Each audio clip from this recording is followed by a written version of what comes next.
رمضان المبارک کا مقدس مبارک محترم مہینہ اللہ کے فضل و کرم سے ہم پر سایہ فگن ہے۔ یہ اللہ کا بڑا کرم ہے، بڑا انعام ہے، بڑا احسان ہے۔ آج رمضان المبارک کا پہلا جمعہ ہے اور 6 تاریخ بھی ہے۔ رمضان المبارک کا مہینہ کون ایسا مسلمان ہے جو نہیں جانتا ہے کہ رمضان المبارک کا مہینہ کتنا بابرکت ہے، کتنا مقدس ہے، رحمتوں والا مہینہ ہے، مغفرتوں والا مہینہ ہے۔ ہر مسلمان جانتا ہے کہ رمضان المبارک کے مہینے روزے فرض ہیں۔ شاید ہی کوئی ایسا مسلمان ہو جو نہ جانتا ہو۔ اسلام کے بنیادی ارکان میں سے یہ رکن ہے، کوئی آدمی اگر روزے کے فرضیت کا انکار کر دے تو اسلام سے خارج ہو جائے گا، اور کوئی آدمی بلا عذر شرعی کے اگر روزہ نہیں رکھتا ہے تو بلا شبہ وہ فاسق ہوگا۔ ہاں، عذر شرعی ہے، مجبوری ہے، کوئی بہت کمزور ہے یا ڈاکٹر نے کسی وجہ سے کہا ہے تو ظاہر سی بات ہے عذر شرعی ہے، لیکن پھر بھی علماء نے ایک بات لکھا ہے، کوئی آدمی اگر بلا عذر شرعی کے اگر ایک روزہ بھی رمضان کا چھوڑ دیتا ہے، اس کی قضا میں چاہے زندگی بھر روزہ رکھتا رہے اس کا بدل نہیں ہو سکتا ہے۔ فقہی طور پر ٹھیک ہے، چلو بدل ہو گیا، لیکن رمضان المبارک میں جو انوارات و برکات ہیں پورے سال میں وہ بات نہیں ہے۔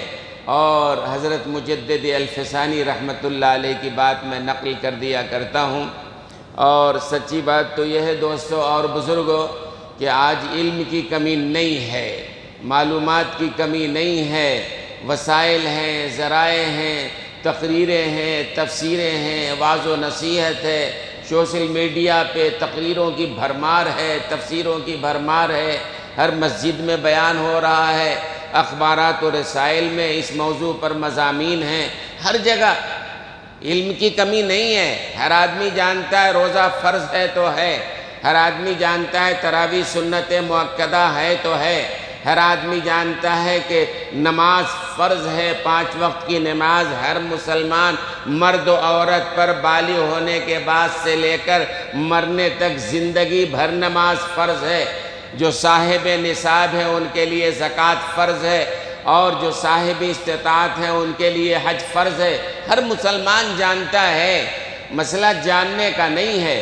اور آج بھی جو یہاں میں بیٹھا ہوں آپ کے علم میں اضافے کے لیے نہیں بیٹھا ہوں، معلومات میں اضافے کے لیے نہیں بیٹھا ہوں۔ ظاہر سی بات ہے روزے کے بارے میں بیان آپ اب سے نہیں، جب سے آپ سن رہے ہیں، ایک زمانے سے سن رہے ہیں نا، جانتے ہیں رمضان کے بارے میں، اس کی برکتوں کے بارے میں علم کی کمی نہیں ہے۔ لیکن آج بھی بہت سارے ایسے مسلمان ہیں، اللہ ہماری حفاظت فرمائے، جو رمضان المبارک کے مہینے بلا عذر شرعی کے روزہ چھوڑ رہے ہیں۔ بہت سارے مسلمان ایسے مل جائیں گے جو نماز تک ترک کر رہے ہیں۔ شیاطین کو قید کر دیا گیا، لیکن اس ماہ مقدس میں بھی رمضان کا جو اہتمام ہونا چاہیے، جو احترام ہونا چاہیے، نمازوں کی جو پابندی ہونی چاہیے وہ نہیں ہے۔ تو مسئلہ اصل میں علم کا نہیں ہے، مسئلہ اصل میں معلومات کا نہیں ہے، پھر کس چیز کا مسئلہ ہے؟ مسئلہ اصل میں ہے عمل کا مسئلہ ہے۔ اللہ تعالی ہم سب کو عمل کی توفیق عطا فرمائے، عمل کی نیت سے سننے کی توفیق عطا فرمائے، عمل کی نیت سے کہنے اور سننے کی توفیق عطا فرمائے۔ تو کچھ آموختے کی بات میں آپ کے سامنے رکھنے والا ہوں، ہمیشہ سے سنتے آ رہے ہیں۔ اب رمضان المبارک کا مہینہ آ گیا، ظاہر سی بات ہے رمضان اور روزے کے بارے میں ہی مجھے کہنا ہے۔ کسی اور موضوع پر اگر میں کہوں آپ کہیں گے کیا مولانا یہ رمضان کا مہینہ ہے اور روزے چل رہے ہیں، اس موضوع پر بات کرنا چاہیے۔ تو دوستو اور بزرگوں، میں آموختے کے طور پر باتیں دہرا رہا ہوں، آپ کے علم میں ہیں وہ باتیں، اور آپ اللہ سے یہ دعا کریں بالکل صمیم قلب کے ساتھ، اے اللہ جو باتیں کہی جا رہی ہیں اس پر ہم سب کو عمل کرنے کی توفیق عطا فرما۔ دوستوں اور بزرگوں، حضرت مجددی الفسانی شیخ سرہندی رحمۃ اللہ علیہ کی بات نقل کر رہا تھا۔ حضرت نے اپنے مکتوبات میں لکھا ہے کہ رمضان المبارک کے اندر جو اللہ کی رحمتیں ہیں، برکتیں ہیں، ان کا کوئی حساب نہیں ہے، کوئی اندازہ نہیں ہے۔ حضرت فرماتے ہیں پورے 11 مہینے میں جو اللہ کی رحمتیں، برکتیں نازل ہوتی ہیں، اس کے مقابلے میں رمضان المبارک میں اللہ اکبر انہوں نے تشبیہ دیا ہے، اور کہا یہ بھی تشبیہ سمجھانے کے لیے فرمایا کہ رمضان المبارک میں جو اللہ کی رحمتیں ایسی جیسے بحر بے قرار سمندر ہے، اور 11 مہینے میں جو اللہ کی رحمتیں اترتی ہیں ایک قطرے کی مانند ہے۔ ایک طرف پورا سمندر ہے اور ایک طرف ایک قطرہ ہے، دونوں میں تشبیہ تو ہے نا، ایک قطرہ پانی ہے، پورا سمندر ہے۔ فرمایا کہ رمضان میں جو اللہ کی رحمتیں اترتی ہیں بالکل ایسے ہی بحر بے قرار سمندر کی طرح، اور 11 مہینے میں جو اللہ کی رحمتیں اترتی ہیں قطرے کے مانند ہے۔ یعنی رمضان المبارک میں اتنا زیادہ اللہ کی رحمتوں کا نزول ہوتا ہے، اور یہی وجہ ہے کہ حضور اکرم صلی اللہ علیہ وسلم، ظاہر ہے ہماری نگاہوں میں تو رمضان اور غیر رمضان میں کوئی فرق نہیں ہے۔ بھئی پچھلے ہفتے جس طرح کے دن تھے، رات تھے، جس طرح کا ماحول تھا، آج بھی وہی ماحول ہے، ہمارے لیے کوئی فرق نہیں ہے، رمضان کیا غیر رمضان کیا۔ لیکن اللہ تعالیٰ کسی کو اگر وہ آنکھ نصیب فرمائے جو آخرت سے اور آسمان سے اترنے والی رحمتوں برکتوں کو دیکھ سکتا ہو، تو پھر اس کے لیے ایسے ہی فرق محسوس ہوگا جیسے رات اور دن کا فرق ہم سب محسوس کرتے ہیں۔ ہم کہتے ہیں نا یہ دن ہے، ابھی رات آئے گی تو آپ کہیں گے یہ رات ہے، ہر آدمی سمجھتا ہے یہ رات ہے، یہ دن ہے۔ اللہ اگر کسی کو وہ آنکھ نصیب فرمائے جو اللہ کی طرف سے رحمتیں برکتیں اترتی ہیں، وہ کہے گا بلا شبہ یہ رمضان ہے اور یہ غیر رمضان ہے۔ رمضان میں اللہ کی اتنی رحمتیں برکتیں اترتی ہیں، اور خود حضور اکرم صلی اللہ علیہ وسلم، ظاہر سی بات ہے کہ اللہ کی طرف سے جو رحمتیں اترتی ہیں، سرکار دو عالم صلی اللہ علیہ وسلم سے بڑھ کے کوئی دیکھنے والی آنکھ نہیں ہے نا۔ آپ سب سے زیادہ محسوس کرنے والے، اس کو سمجھنے والے، اس کو بیان کرنے والے، اس کی قدر کرنے والے، اللہ اکبر۔ آپ صلی اللہ علیہ وسلم کا معاملہ 2 مہینے پہلے سے اس کا اہتمام ہے، اور جب رمضان المبارک کا مہینہ آتا، روایتوں میں آتا ہے کہ حضور اکرم صلی اللہ علیہ وسلم کا معاملہ بدل جاتا تھا۔ آپ امام الانبیاء ہیں، آپ کا بڑا مقام و مرتبہ ہے، اللہ نے آپ کے صدقے میں کائنات کو بنایا ہے، پھر بھی رمضان المبارک جب آتا ہے تو آپ صلی اللہ علیہ وسلم کا معاملہ بدل جاتا ہے۔ روایتوں میں ہے کہ 3 باتوں میں کثرت اور اضافہ۔ دوستو اور بزرگوں، اللہ تعالیٰ کے انعامات تو بے شمار ہیں نا، اللہ تعالیٰ کے احسانات تو بے شمار ہیں نا۔ علماء نے لکھا ہے کہ اللہ کے جو نعمتیں ہیں، جو اللہ تعالیٰ کے احسانات ہیں، ان انعامات اور احسانات میں رمضان المبارک کا مہینہ بھی ایک بہت بڑا انعام ہے، بہت بڑا احسان ہے جو اللہ نے عطا فرمایا ہے۔ اور اللہ نے کیوں عطا فرمایا؟ عام طور سے لوگ سمجھتے ہیں رمضان کا مہینہ آیا ہے، روزہ رکھنا ہے، تراویح پڑھنی ہے، بس، ہے نا۔ ظاہر سی بات ہے رمضان میں روزہ تو فرض ہے ہی، تراویح سنت مؤکدہ تو ہے ہی، لیکن بات یہاں ختم نہیں ہوتی ہے، بلکہ بات یہاں سے شروع ہوتی ہے۔ اللہ تبارک و تعالیٰ نے اس مہینے کو صرف اس لیے نہیں منایا ہے، اللہ نے اس مہینے کو کہ ہم نے روزہ رکھ لیا، چلو ہم نے تراویح پڑھ لی، حق ادا ہو گیا، نہیں، ایسا نہیں ہے، بلکہ اللہ تبارک و تعالیٰ نے فرمایا کہ شہر رمضان اللہ، نسبت اپنی طرف، یہ رمضان کا مہینہ جو ہے میرا مہینہ ہے، ایک نسبت ہے۔ اور پھر اللہ تبارک و تعالیٰ نے اس مہینے کو جو بنایا ہے وہ اللہ تعالیٰ نے اصل میں ہمارے فائدے کے لیے، وہ قرآن کریم کی آیت ہے نا، وَمَا خَلَقْتُ الْجِنَّ وَالْإِنسَ إِلَّا لِيَعْبُدُونَ۔ اللہ فرما رہے ہیں کہ ہم نے انسانوں کو جو پیدا کیا ہے، ہم نے جناتوں کو جو پیدا کیا ہے، کس لیے پیدا کیا ہے؟ بھئی کچھ تو مقصد ہوگا نا۔ اللہ پیدا کرنے والا خود قرآن میں مقصد بتا رہا ہے، ہمارے تو سامنے مقصد بھی نہیں، ہم مقصد بھی بھول گئے. ہمارے ذہن میں ہے دنیا میں آئے ہیں اور اس کے بعد ذرا بڑے ہوئے، پھر تجارت میں لگ گئے، ملازمت میں لگ گئے، کاموں میں لگ گئے، شادی بیاہ ہوئی، بچے ہوئے، پھر ان کی شادیوں میں لگ گئے، اور یہاں تک کہ وقت آیا دنیا سے رخصت ہو گئے. ہم سمجھتے ہیں یہ ہمارا کام ہے. نہیں، اللہ تبارک و تعالیٰ نے فرما رہے ہیں وَمَا خَلَقْتُ الْجِنَّ وَالْإِنسَ إِلَّا لِيَعْبُدُونَ. ہم نے انسانوں کو جو پیدا کیا ہے اور ہم نے جناتوں کو جو پیدا کیا ہے میری عبادت کے لیے پیدا کیا ہے. اللہ نے اپنی عبادت کے لیے پیدا کیا ہے. اب اس کا تقاضا تو یہ تھا کہ اللہ نے جب اپنی عبادت کے لیے پیدا کیا ہے تو پھر رات دن اللہ کی عبادت میں لگے رہنا چاہیے، ہے نا؟ نہ اجازت ہو کھانے کی، نہ پینے کی، نہ کاروبار کرنے کی. اللہ نے عبادت کے لیے پیدا کیا ہے. اور اسی لیے کچھ لوگ اعتراض کرنے والے اعتراض بھی کرتے ہیں، بھئی اللہ نے جب انسانوں کو اللہ کو عبادت کی ضرورت تھی تو اس کے لیے جنات تو اللہ نے پہلے سے پیدا کر رکھا تھا، اور جنات اور اس سے پہلے اللہ نے فرشتوں کو پیدا کر رکھا تھا. فرشتوں کے بارے میں ہے کہ فرشتے رات دن اللہ کی عبادت میں لگے ہوئے ہیں. جو سجدے میں ہے تو سجدے میں ہے، اور جو رکوع میں ہے تو رکوع میں ہے، جو قیام میں ہے تو قیام میں ہے. اللہ نے جس فرشتے کو جس کام میں لگا دیا اس میں لگا ہوا ہے. اور فرشتے کی طبیعت میں نافرمانی بھی نہیں ہے کہ وہ نافرمانی کریں، اللہ کی معصیت کریں، اللہ کی حکم عدولی کریں، نہیں.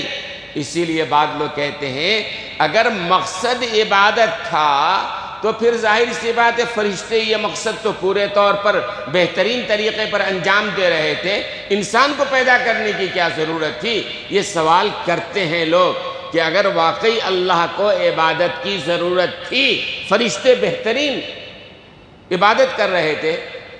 اور یہی وجہ ہے کہ جب اللہ نے فرشتوں کے سامنے یہ بات رکھی کہ میں ایک انسان کو پیدا کرنے جا رہا ہوں، یہ مقصد ہے، تو فرشتوں نے بھی کہا تھا دبی زبان سے اللہ عبادت کے لیے تو ہم ہیں نا، آپ کا ہر حکم بجا لانے کے لیے ہم تو ہیں نا، پھر انسان کو ایک نئے مخلوق کو پیدا کرنے کی کیا ضرورت ہے؟ یہ نئی مخلوق ہے، دنیا میں جا کر فساد کرے گی، خوریزی کرے گی، لڑائی جھگڑے کرے گی، گناہ کرے گی، معصیت نافرمانی کرے گی، کیا ضرورت ہے؟ ہم تو ہیں نا آپ کی عبادت کے لیے. اللہ نے کہا تھا ہاں ٹھیک ہے، لیکن بات دراصل یہ ہے اللہ نے فرشتوں کے حوالے جو عبادت کی ہے اس کا انداز اور الگ ہے، اور انسان سے اللہ کو جو عبادت لینا تھا اس کا انداز اور الگ ہے. فرشتوں کا تو مسئلہ یہ ہے کہ فرشتوں کو نہ بھوک لگتی ہے، نہ پیاس لگتی ہے، نہ شہوت کا تقاضا ہوتا ہے، نہ نافرمانی کا جذبہ ان کے دل میں ہے. انسان کو بھوک بھی لگتی ہے، پیاس بھی لگتی ہے، شہوت کا تقاضا بھی ہے، انسان نافرمانی بھی کرتا ہے. اور فرق ہے دونوں میں.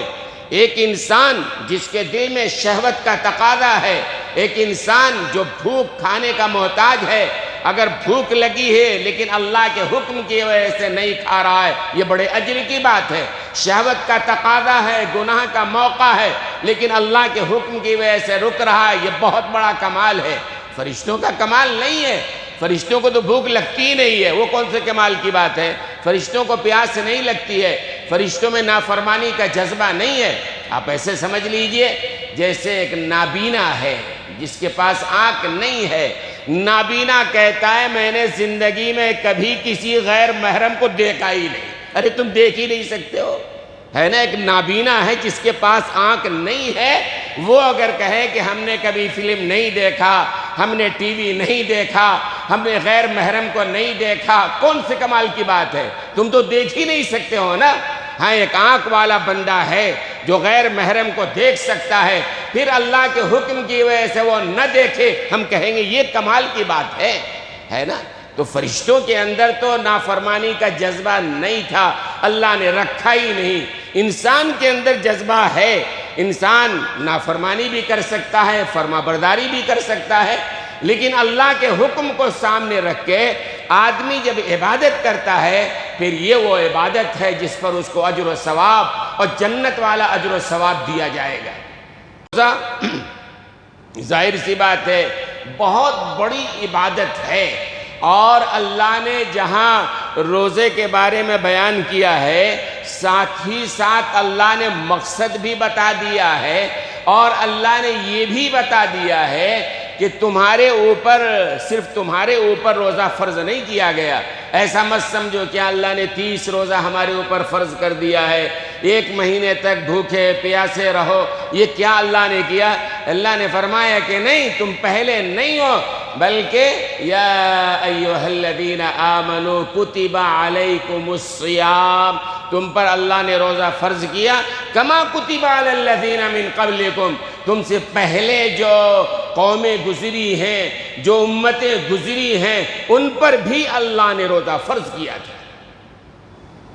تعداد کا فرق ہو سکتا ہے، اوقات کا فرق ہو سکتا ہے، لیکن روزہ تمام امتوں پر، حضرت نوح علیہ السلام کی امت پر بھی عاشورے کا روزہ فرض تھا، اور پھر کہتے ہیں کہ تمام نبیوں کے امتوں پر یہ عاشورہ کا روزہ فرض تھا، اور 3 دن کا، ہر مہینے 3 دن کا روزہ بھی فرض تھا پہلے، لیکن جب یہ رمضان المبارک آیا اور رمضان المبارک کے اندر جب 30 روزے فرض کیے گئے تو عاشورہ کی فرضیت منسوخ ہو گئی۔ لیکن دوستو اور بزرگوں، ہر نبی کی امت پر روزہ فرض رہا ہے، اور امت محمدیہ پر تو ہے ہی بہرحال، اور صحابہ کے اندر جو شوق تھا، جو جذبہ تھا، اللہ وہ شوق، وہ جذبہ ہمیں بھی عطا فرمائے۔ اور حضور اکرم صلی اللہ علیہ وسلم فرماتے ہیں، سرکار کا ارشاد نقل کر رہا ہوں، توجہ کے ساتھ آپ سنیں، سرکار فرماتے ہیں میری امت کو اگر پتہ چل جائے، حضور فرما رہے ہیں، ہماری ان کی بات نہیں ہے۔ کون فرما رہے ہیں؟ سرکار دو عالم صلی اللہ علیہ وسلم فرما رہے ہیں، میری امت کو اگر پتہ چل جائے کہ رمضان میں اللہ نے کیا رکھا ہے، اور رمضان کیا چیز ہے، اور رمضان میں کتنی رحمتیں، برکتیں اور مغفرتیں اللہ نے رکھی ہے، میری امت کو اگر معلوم ہو جائے تو میری امت یہ تمنا کرے گی کہ کاش پورا سال رمضان ہو جائے۔ ہمارے لیے 30 روزہ گزارنا مشکل ہو جاتا ہے، بھئی کسی طریقے سے معاملہ ختم ہو، لیکن سرکار فرما رہے ہیں ان کی بات نہیں ہے۔ سب سے زیادہ ان برکتوں کو، رحمتوں کو محسوس کرنے والا امام الانبیاء جناب محمد الرسول اللہ صلی اللہ علیہ وسلم یہ فرما رہے ہیں، میری امت کو اگر پتہ چل جائے کہ رمضان کیا چیز ہے تو امت یہ تمنا کرے گی پورا سال ہی رمضان ہو جائے۔ اللہ تعالی ہم سب کو اس بات کو سمجھنے کی توفیق عطا فرمائے، اور یہ رمضان کا مہینہ جو اللہ تبارک و تعالیٰ نے ہمیں عطا فرمایا ہے، اس کی بھرپور قدر کرنے کی توفیق عطا فرمائے، صحیح طور پر روزہ رکھنے کی توفیق عطا فرمائے، صحیح طور پر نمازیں پڑھنے کی توفیق عطا فرمائے، صحیح طور پر تلاوت کرنے کی توفیق عطا فرمائے، اور سب سے بڑھ کے یہ کہ گناہوں کے بغیر رمضان گزارنے کی توفیق عطا فرمائے۔ دعا کر لیجئے، طے کیجئے، دعا بھی کیجئے، طے کیجئے کہ انشاءاللہ ہمارا یہ رمضان ایسا گزرے گا کہ کوئی گناہ ہم نہیں کریں گے، نہ ہم جھوٹ بولیں گے، نہ کسی کی غیبت کریں گے، نہ بدگمانی کریں گے، نہ کوئی اور غلط کام کریں گے، نہ نگاہوں کا غلط استعمال کریں گے، نہ زبان کا غلط استعمال کریں گے، نہ اپنے کانوں کا غلط استعمال کریں گے، بالکل اس طرح سے بچ کے آپ گزاریں گے نا۔ اور بغیر سحری کے روزہ رکھنا یہ اصل میں یہود و نصارہ کی عادت ہے۔ روایتوں میں آتا ہے یہ امت مسلمہ کا فرق ہے کہ مسلمان جو روزہ رکھتا ہے سحری کھا کے روزہ رکھتا ہے، یہود و نصارہ بغیر سحری کے روزہ رکھا کرتے۔ تو 2 ثواب ملے گا کوئی آدمی اگر سحری کھاتا ہے، ایک تو حضور اکرم صلی اللہ علیہ وسلم کا فرمان ہے، بھئی جی نہیں چاہ رہا ہے پانی پی لو، ایک کھجور کھا لو، ایک گھونٹ دودھ پی لو، سنت کی اتباع کے لیے اگر یہ کر رہا ہے تو ایک وہ ثواب، اور دوسرے یہود و نصارہ کی مخالفت کا ثواب۔ بات سمجھ بھی آ رہی نا؟ اور ایسی علماء نے لکھا ہے کہ افطار کا وقت ہے، افطار کے وقت میں جو ہے روایتوں میں آتا ہے کہ اللہ تعالیٰ دعاؤں کو بہت قبول کرتے ہیں۔